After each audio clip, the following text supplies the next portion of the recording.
ও তো জন্মের পর বাবারই তো পায়ের কাছে।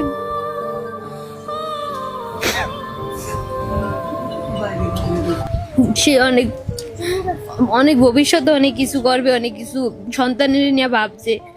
সন্তান মাদ্রাসায় ভর্তি করাইবে, সন্তানের নাম রাখছে সবাই। লঞ্চ দুর্ঘটনায় নিহত সোহেলের মৃত্যুর 3 মাস পর এবার পুত্র সন্তানের জন্ম দিয়েছে তার স্ত্রী রুবা। সোহেল সে সময় নিজের জীবন বাজি রেখে অন্তঃসত্ত্বা স্ত্রীকে বাঁচিয়েছিলেন। একদিকে স্বামী ও শ্বশুরকে হারানোর তীব্র শোক, অন্যদিকে অনাগত সন্তানকে পৃথিবীর আলো দেখানোর এক কঠিন সংগ্রাম। এই দুয়ের মাঝে দীর্ঘ 3 মাস ধরে লড়াই করে অবশেষে এক পুত্র সন্তানের জন্ম দিয়েছেন সোহেলের স্ত্রী রুবা।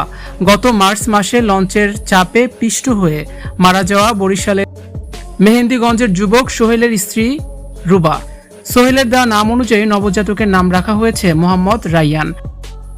কিন্তু নিয়তি নির্মম পরিহাস, আজ ছেলে জন্ম নিয়ে আর তার বাবাকে দেখতে পারল না। সন্তানকে কোলে নিয়ে রুবার চোখের জল কিছুতেই থামছে না। চলতি বছরের 18ই মার্চ গত ঈদুল ফিতরের আগে গর্ভবতী স্ত্রী রুবা ও বাবা সিদ্দিকুর রহমানকে নিয়ে ঢাকা থেকে লঞ্চে করে বাড়ি ফিরছিলেন সোহেল। লঞ্চে ওঠার জন্য তারা একটি ট্রলার থেকে এমভি আজাদ জুহা 5 লঞ্চে ওঠার চেষ্টা করছিলেন, কিন্তু মাত্র কয়েক সেকেন্ডের ব্যবধানে সবকিছু ওলটপালট হয়ে যায়। দুর্ঘটনার সময় নদীতে ছিটকে পড়ছিলেন অন্তঃসত্ত্বা স্ত্রী রুবা। গুরুতর আহত অবস্থায় লঞ্চ ঘাটের যাত্রীরা তাকে উদ্ধার করেন। দুর্ঘটনায় তার একটি হাত ও পা ভেঙে যায়। স্বামী ও শ্বশুরকে হারানোর তীব্র মানসিক আঘাত এবং ভাঙা পা নিয়ে শারীরিক যন্ত্রণা সহ্য করে দীর্ঘ 3 মাস ধরে সন্তানকে বাঁচিয়ে রাখার লড়াই চালিয়ে রেখেছেন রুবা।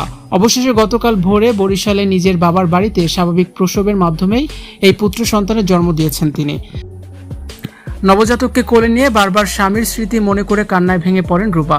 ছেলেকে মাদ্রাসার পড়ানোর স্বপ্ন দেখেছিল সোহেল। তবে দুর্ঘটনার পর থেকে এখন পর্যন্ত রুবা কোনো সরকারি বা সংশ্লিষ্ট লঞ্চ কর্তৃপক্ষের কাছ থেকে আর্থিক সহায়তা পাননি।